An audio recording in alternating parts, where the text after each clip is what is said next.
માતાજી, જય માં કરણી। હું શિવરાજસિંહ રાણા, શ્રી રાજપૂત કરણી સેના જિલ્લા પ્રમુખ।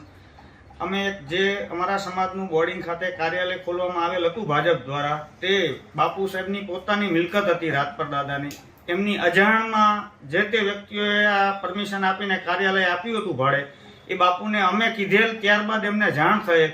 એમની પ્રાઇવેટ માલિકી હતા। બાપુ સાહેબે અમને પોઝિટિવ જવાબ આપ્યો છે કે મારી જાણ બહાર આ કાર્યાલય એ લોકોએ ખોલ્યું છે, તો અમને પોઝિટિવ જવાબ મળ્યો અને અમે જે તે વ્યક્તિને જાણ કરી અને એમને અલ્ટિમેટમ આપેલું છે કે આજ સાંજ સુધીમાં કાર્યાલય જો આપ બંધ નહીં કરો તો સમાજ ફૂલ આક્રોશ છે અને સમાજનો ખોટી રીતે આપ ગેરમાર્ગે દોરતા નહીં। મહેરબાની કરીને આપણી પ્રોપર્ટીને નુકસાન થાય એવું આપ ન કરો તો વધુ સારું, એવું આપને હું વિનંતી કરું છું।